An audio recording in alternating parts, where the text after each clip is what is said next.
Our lives move in patterns, things we repeat, things we return to, rituals, stories, people, and places. The familiar cycles we experience as our signposts, our stations of attention. And then sometimes we awaken more fully to these patterns, reaching a moment that asks something of us, a boundary with an invitation to turn those lines into thresholds of growth and transformation. I am Aaron Tobacco, here again with you tonight. You're listening to Circles, Edges.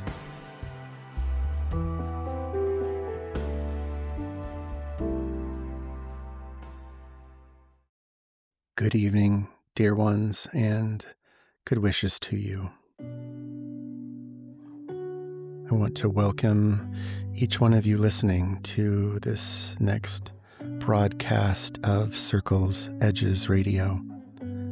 For those of you who have been tuning in regularly, I just want to express my gratitude and my excitement at being able to spend another evening together. And for those of you who are just joining the show, I want to offer you the warmest welcome.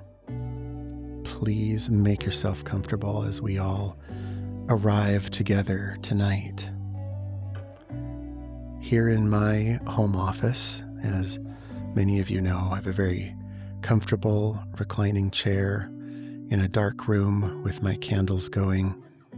Once again, I'm listening to the rain outside as the winter here in the Pacific Northwest just does not want to let go of its grip on us.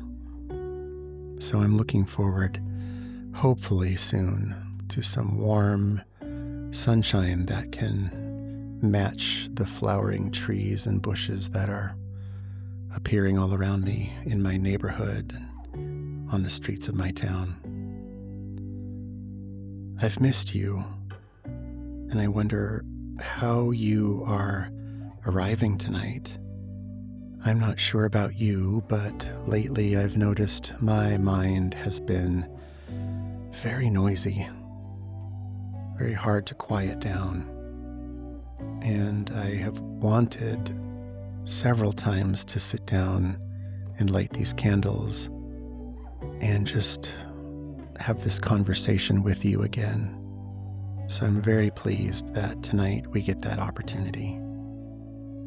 In addition to my busy mind, I've also had a bit of a busy life lately. The last few weeks have been busy in a really delightful way, in that I have been the recipient of several visits from very dear friends. And interestingly enough, all of these friends who have wanted to visit have come from another state and made a large journey to be here with me and to spend some time with me. And even more interestingly, they all came from the same state. Friendships that go back more than 30 years of mine. A state I've never lived. I've certainly visited and seen my friends over the years, but it isn't a place that I have, deep roots, other than these people who've shown up on my doorstep recently and reminded me of our close ties. We're in a place now in this first planned season of Circles Edges where we are exploring our inner circle, the circles of our relational life. And last time we were together, we talked about, our families of origin and the stories that they have offered to us. Stories that we have spent our lifetimes receiving, questioning, honoring, abandoning. I felt like it was a very rich discussion you and I had together. And this week, of course, you probably guessed, I want to talk about the circles of our relational life in the context of friendships or fellowships, maybe is a different word I would use. And it's no coincidence that in preparing for this episode, knowing that the topic would be on friendships and friends, that the last few weeks has been marked by an abundance of connection and reconnection with people that are very dear to me. So why don't we jump into that?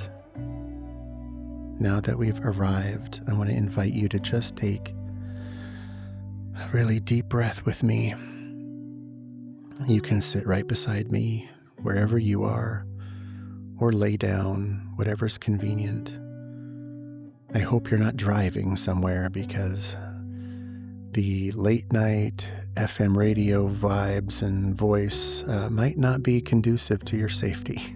So please be thinking about where you are as you're tuning in. But as you're doing that, settling in, closing your eyes if you can, taking a deep breath, I just want to invite you to be mindful of your body. Give yourself a moment to tune in to what feels tense, what feels sore, what feels weighted down by whatever burdens you might be carrying. And as you breathe and exhale, and inhale and exhale again, try and consciously relax, paying attention to your body, thanking your body for letting you know it needs a rest. And you and I can sit here side by side and move from our quiet bodies into our hearts as we explore together tonight these rings of fellowship we experience in our life, the circles of friends, and the edges they expose in us as we experience them.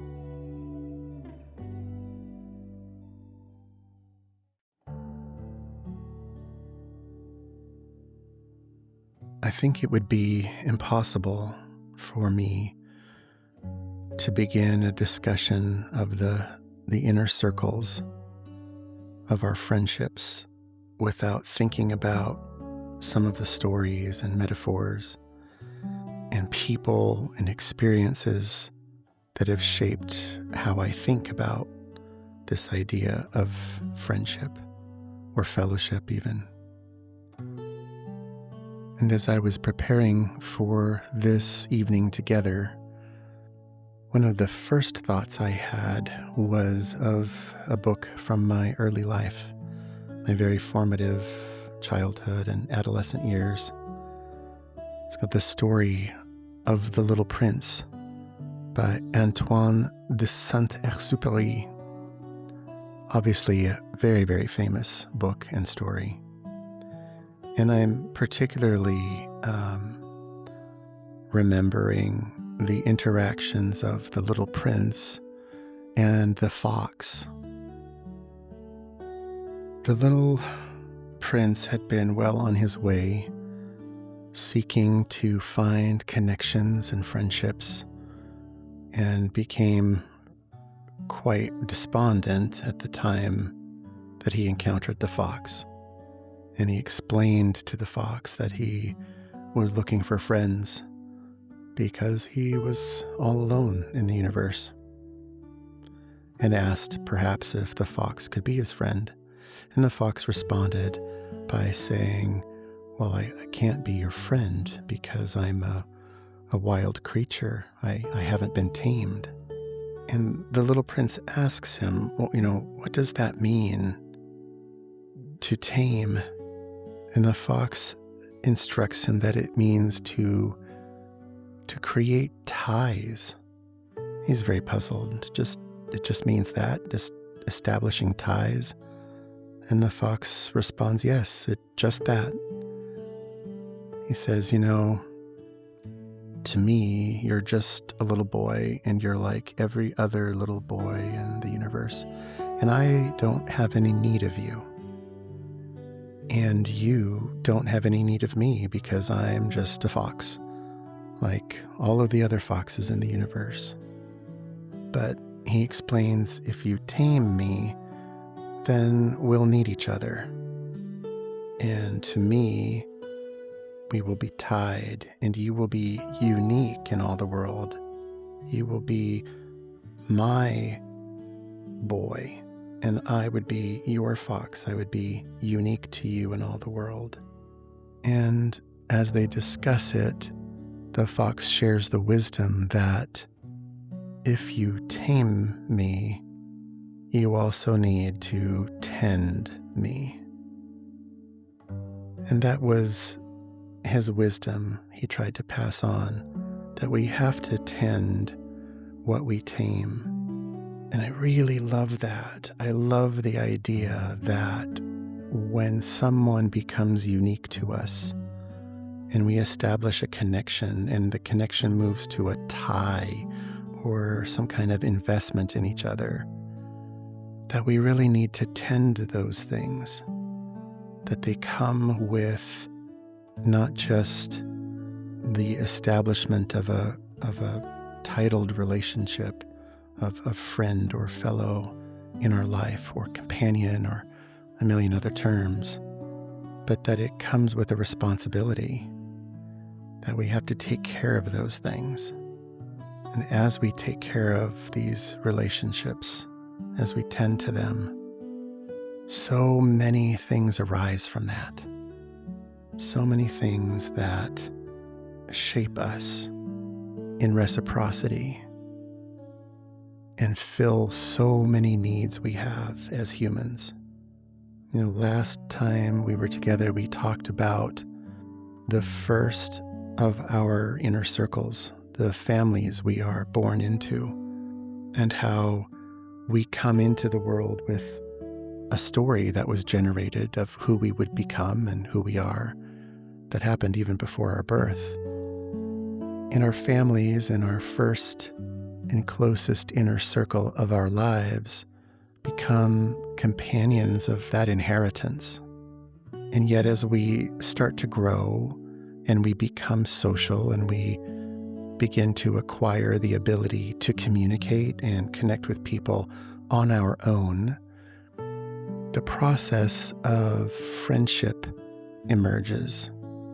The process of connecting with people that are just a step outside of that closest inner ring for us. And those people become friends. And those friends are companions, not of our inheritance per se, but I think they become companions of our emergence. And as they're present for us as we are emerging and figuring out who we are in relation to the story we inherited, and our desire to test it and try it and honor it and grow beyond it and all of those things, they become such critical parts of that experience and such valued parts of our lives. I know that I'm not saying anything groundbreaking. Each of you listening has friends, I would assume, an abundance of friendships. And maybe those friendships are really deep friendships. Or maybe they're not so deep and they're unsatisfying, and you have experienced friendships of breadth and volume, but you're seeking friendships of curation and depth. Maybe friendship has been really hard to come by, and you have very few people that you would give that title to. And like the little prince, you are here because perhaps you're seeking that, and you're finding it in me and our connection through the show and our conversations that we're having. Regardless of how you're coming to the conversation, I do think about how you experience friendships, and I have so many questions for you. I would love to hear from you about, what friendships feel like home, even when there's distance or big gaps of time between your abilities to connect with each other.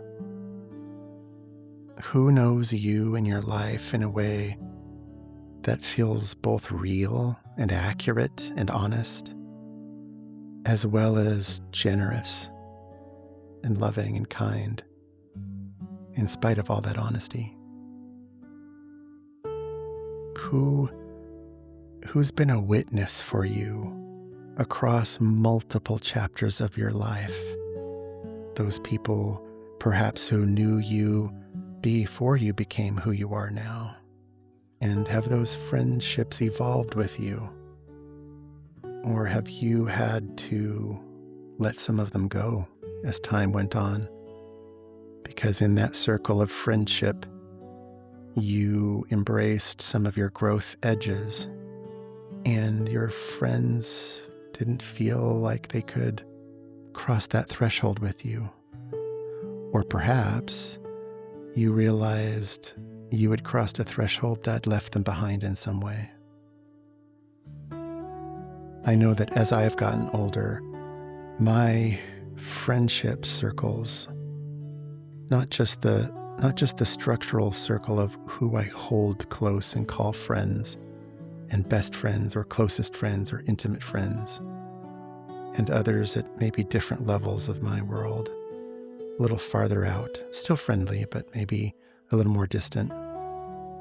I have just become so much more selective about who's part of that inner life and world with me, because I want those friends that bring out the parts of me that feel the most authentic, the most real. And sometimes I have to really think about friendships that might hold versions of me in their minds that no longer exist. I certainly don't want to be in spaces where I'm in friendships where I feel I have to become someone else or maintain an old version of myself.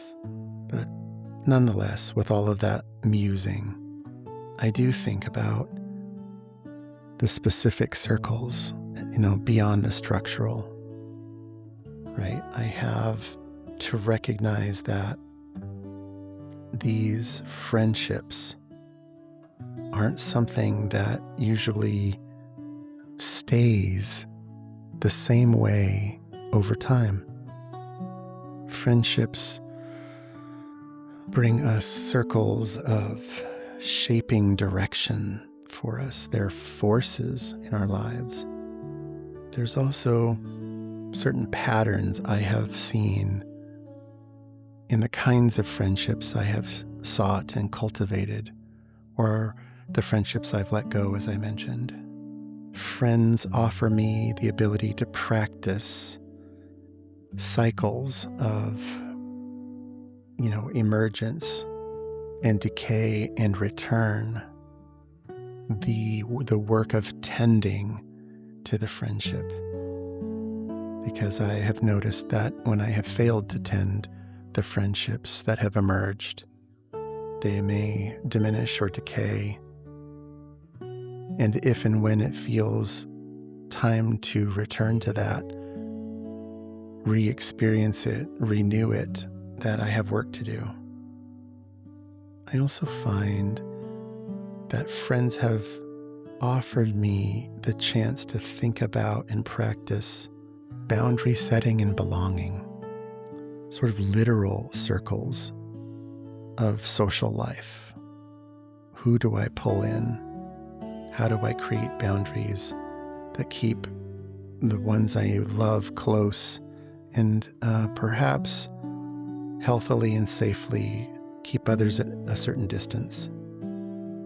I've also noticed that friends are mirrors, helping me see who I am, helping me explore that by reflecting it back to me, affirming the emergence of who I'm becoming, maybe resisting the change, calling me out when in fact I'm being inconsistent or putting on a mask of some kind, challenging me to really think about how intentional I am in showing up for them and the rest of the world, as well as showing up for myself.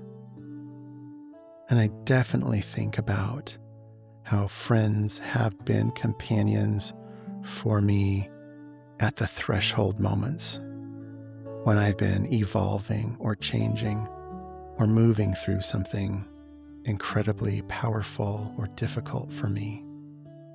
So many ways that I experience circles in the context of friends and friendships.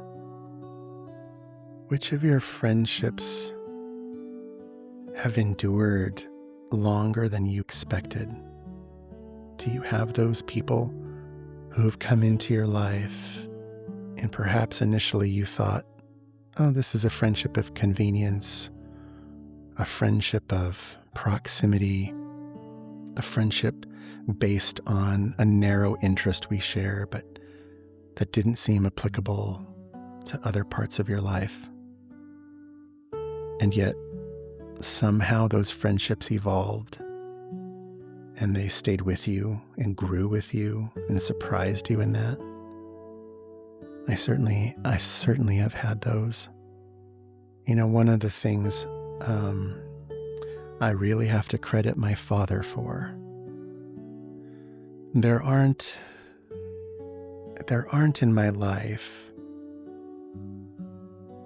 an abundance of things for me to credit my father for, as much as I loved him, as much as my relationship with him became something so profoundly beautiful. In the act of growing up with him as he experienced a lot of difficulties in his life and a lot of challenges that made it hard for him to truly show up as a father.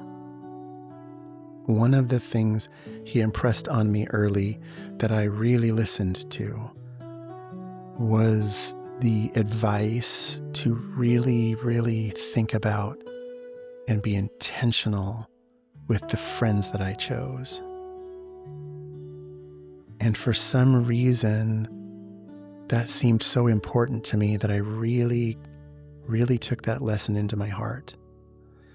And I have to say, while not every person I have met and befriended across my lifespan has stayed with me or been supportive and grown with me across the seasons, I have been so lucky to have chosen and been chosen by some of the most incredible humans in my life, many of which have stayed present for me across so many changes, geographically, spiritually, emotionally, physically, philosophically, structurally, as my life and family evolved and changed. I feel so lucky to have people I dearly love who have been a part of my life for so long. That history has become so valuable. So as the circle of time unfolds, I look back and I think that the abundance of influences that have come from these companionships, these fellowships of individuals, have been perhaps the greatest shaping forces of me altogether. I mean, I can't deny the influences of my family, my parents, both my mother and my father, my sister, our shared context, the family I created, the sons I have, the beloved two partners I've shared my life with at different points in time. And yet, with all of that, I think about that companionship of emergence through friendships and the cycles and seasons of those as something that has been probably the most formative. So maybe right now, I just want to pause for a second and inhabit a space of gratitude and invite you to join me in that. As I've been talking about these circles of friends and friendships, I would imagine that there are people that have come into your mind as I've asked some of these questions. And I wonder who those are. And I wonder if you are tending those friendships the way you would like to. Are they reciprocal? Are you showing up for them as they are showing up for you? Have you expressed lately the profound value and impact that stem from these relationships?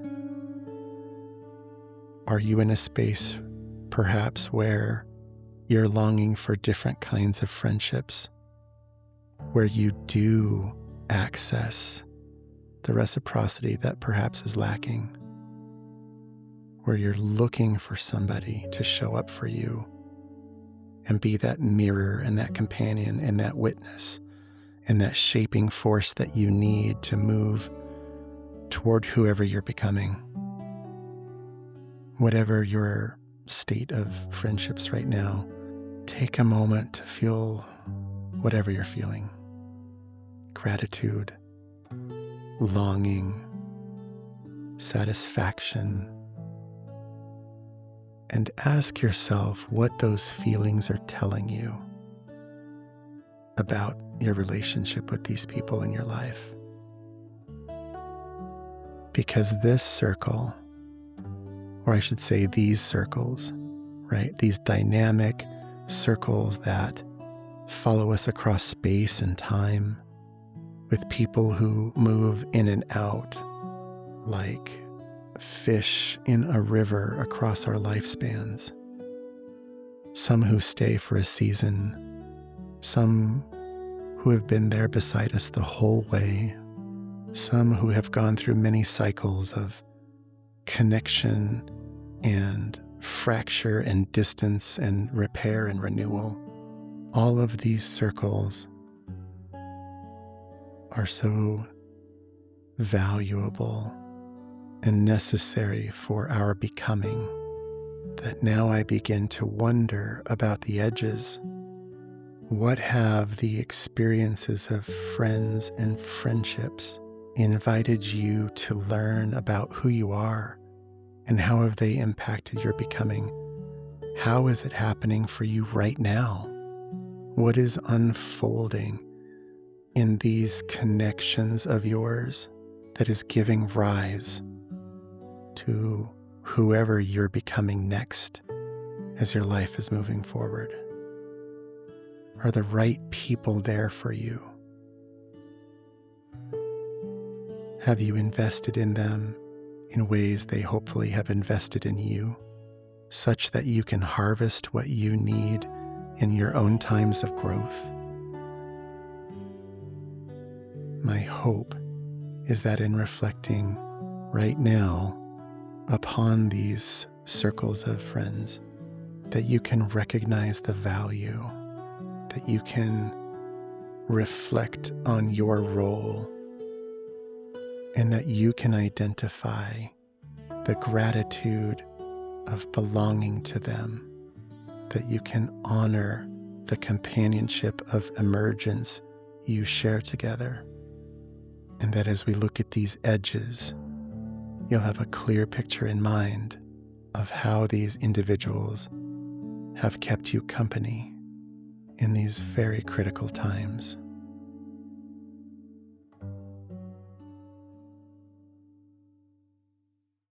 A little over 25 years ago, I was a young father of, at that time, 2 sons. And about 5 years into my marriage, I was working all the time. I had very little room for friendships or socializing.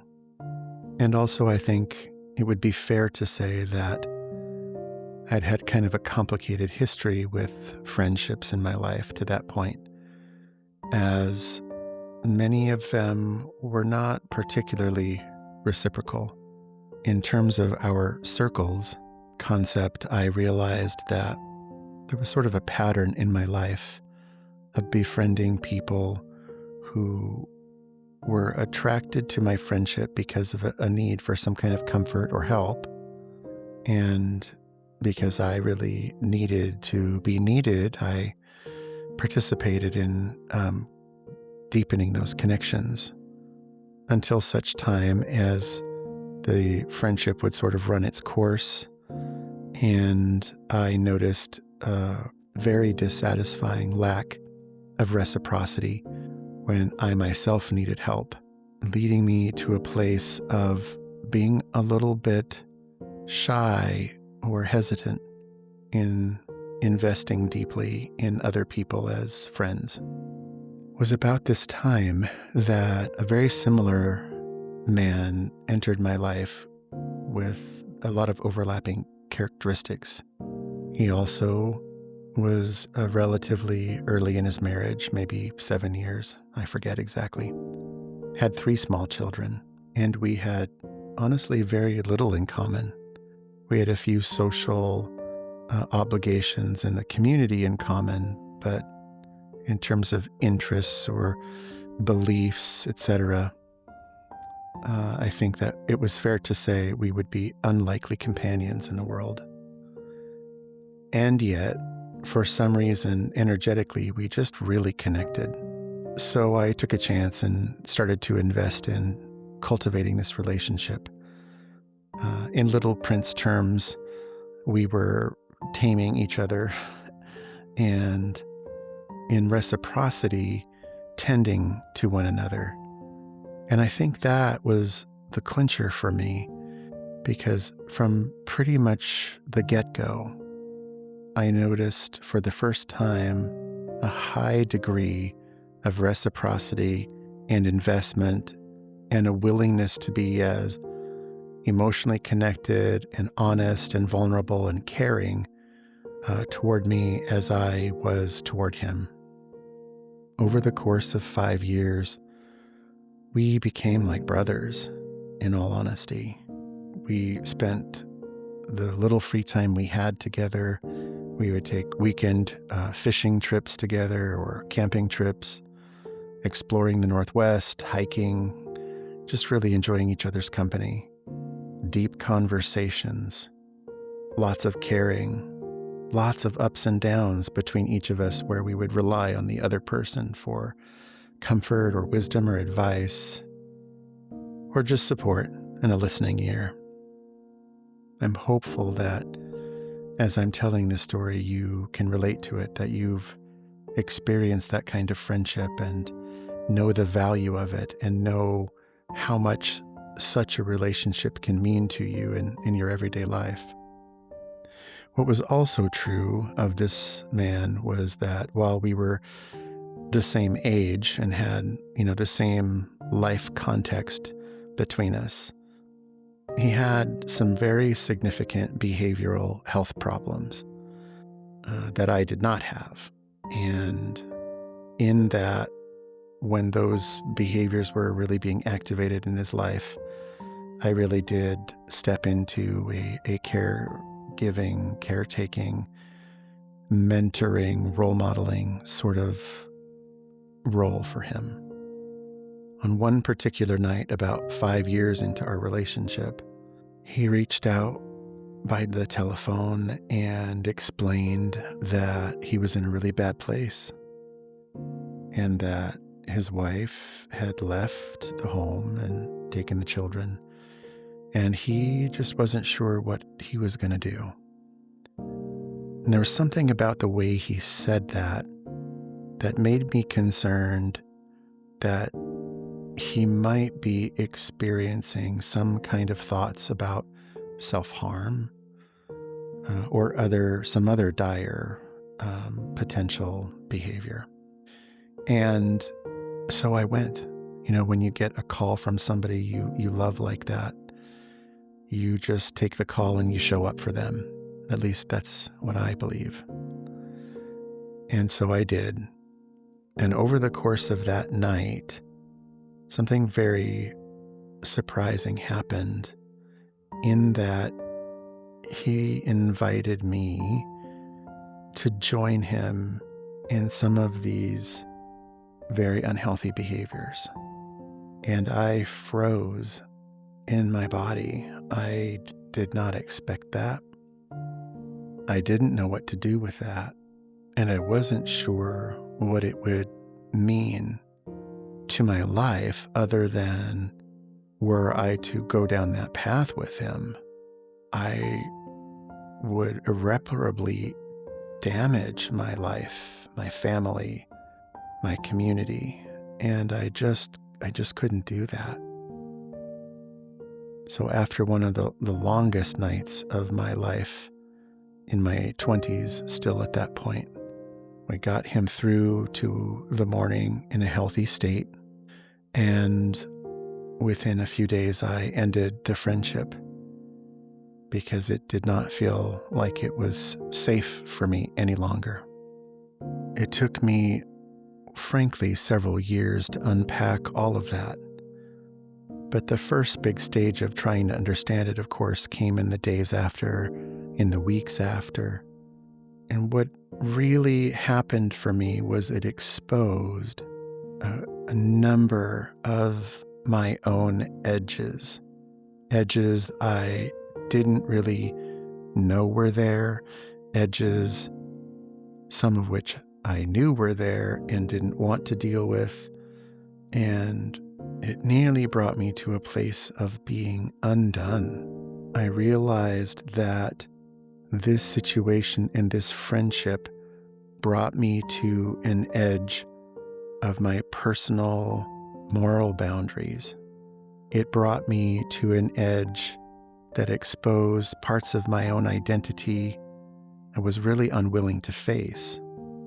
So this is what I mean about exploring the edges within the various circles of friends and friendships.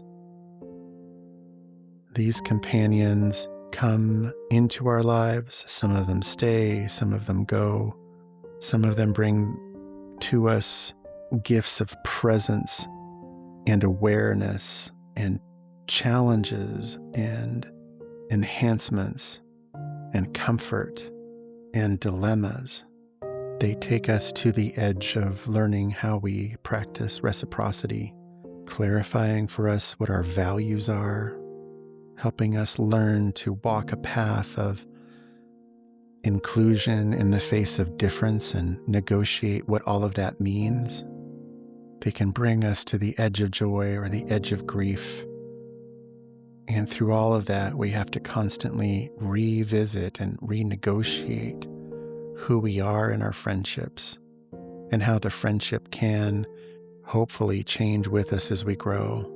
Or else we have to differentiate between this idea of loyalty or familiarity and inertia and growth.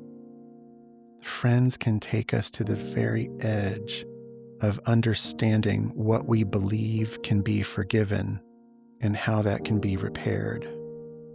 They also teach us the difficult edge inherent in all circles, which is that there's at times a cycle of friendship. Sometimes that cycle of friendship over a very long period of time is periods of closeness, while also knowing that there might be a space of distance coming.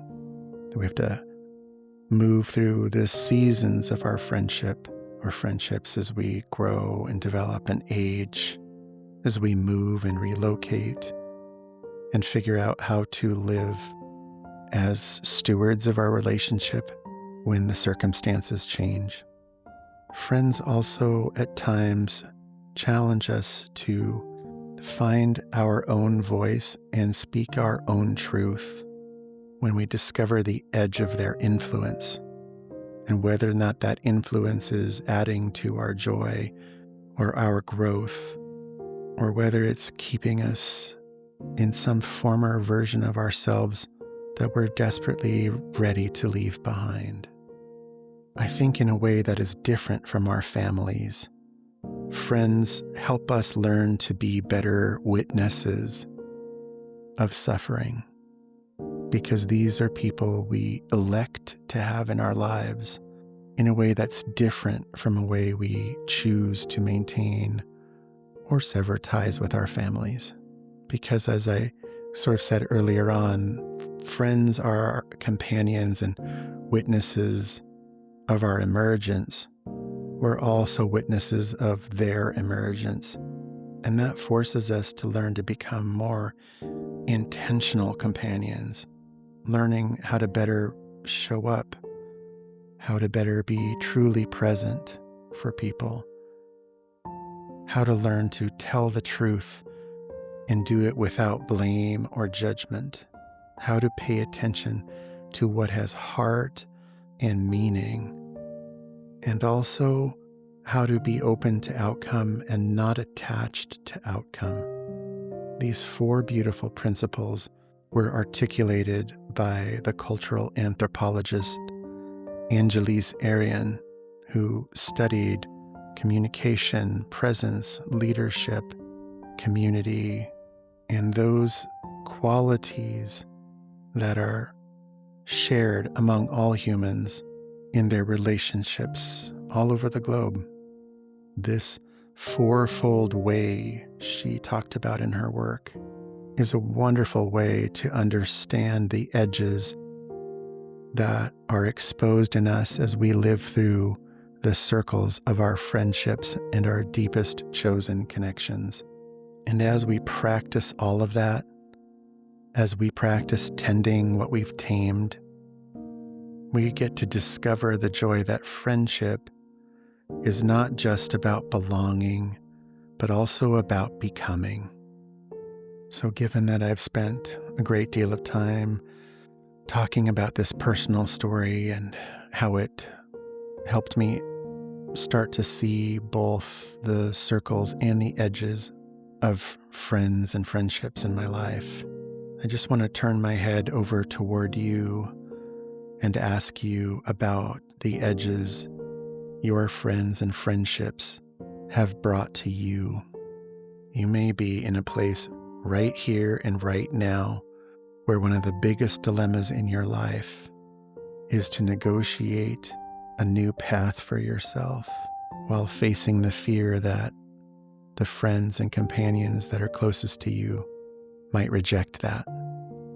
You may be in a place right now, alternately, where you have served as a witness to a friend of yours that has been there through thick and thin and up and down and every season of your life.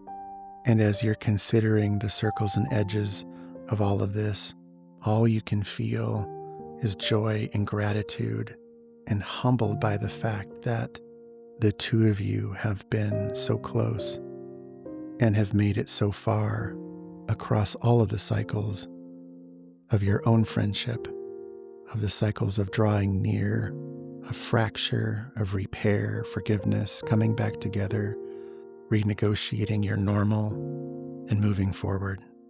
Obviously, there are probably an infinite number of things that you could be experiencing, but I do want you to hold and reflect on these people in your life that you call your friends, and ask yourself if you are truly in a space of reciprocity with them, if they are supporting your becoming, if you are truly supporting their becoming, if you're able to practice the kind of friendship that little prince seemed to be seeking in the story. Wherever you are in this journey with the circles of your friendships and the edges they're exposing, I want you to know that inasmuch as you're here listening to this, becoming a part of this community of the Circles Edges radio program, becoming part of my circle of friends, wherever you are in that journey, you're in the right place. However you want to practice friendship and get better at it, I'm here to support you. I just want to thank you all for becoming part of this community, for tuning in, enjoying these late night broadcasts with candlelight and relaxation to consider how to become a more elevated version of yourself in the world as we navigate all of these circles. Every single one of you listening, while I don't know all of you, and I can see only that you're tuning in from places all over the world, please know that I consider you part of my extended circle of friendships. And I hope over time you will reach out, that we will find some way to make our connection more than just the silent spaces between us as I'm whispering into your ear at whatever time of night or day you might be listening. I truly believe this circle of friendship has so much to offer the world if we just slow down together and hold each other in closeness and esteem and with generosity and with empathy for the edges each of us is individually experiencing. I'm here for you as you are showing through your listenership that you are here for me.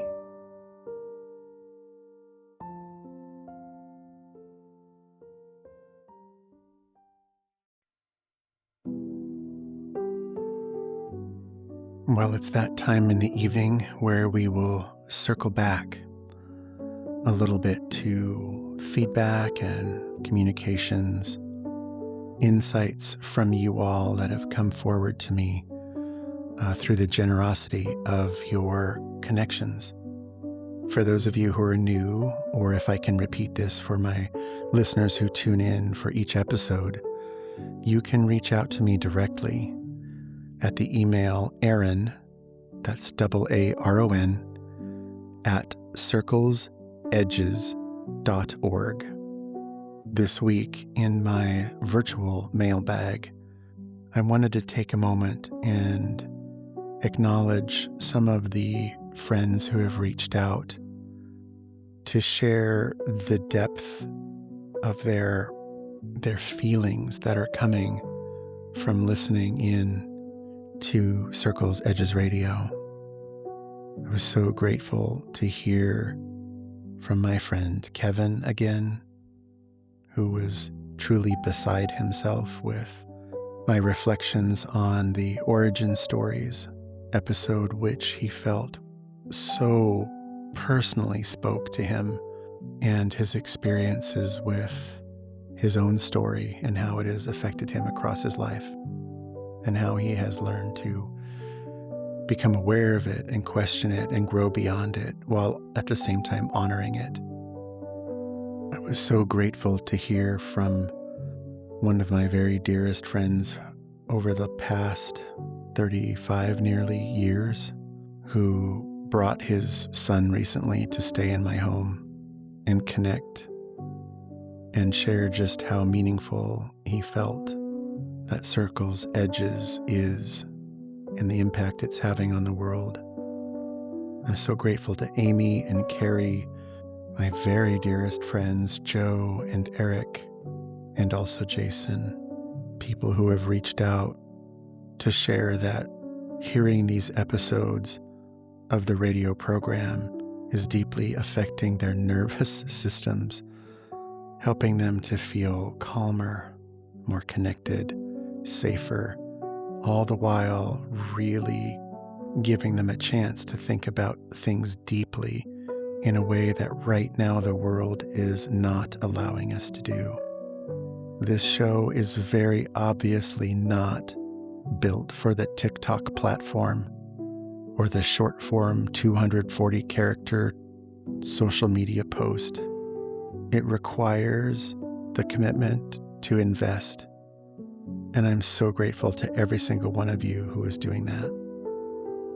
To that end, I noticed that I had hit a milestone recently, and that the very first listener from Kenya, the very first listener from Africa, has tuned in to the show. And I hope that whoever you may be, you know that I am thinking about you, and I'm wondering about your life, and I am sending you so much positive energy. Likewise, I had a brand new listener join the audience from Chile in South America. I'm so grateful to friends listening near and far. Every single one of you is so meaningful to me. And given the nature of this show and the nature of this episode, I actually want to ask you something. Would you please, thinking about this episode, identify someone in your heart that you consider a friend you cherish and invite them to listen in. Send them a link. Use this as a way to message to them how much they mean to you, how grateful you are for the way they have been with you in your circle and through the circles of your life. Use this as a time to say, I see you and I thank you. And I'm so grateful that we are tending one another in this friendship because it's invaluable to me. If you would do that, we'll find even more of our people here who are looking for that late night comfort and peace and safety and friendship that can be found in a fellowship like this one we have created here in Circles Edges Radio.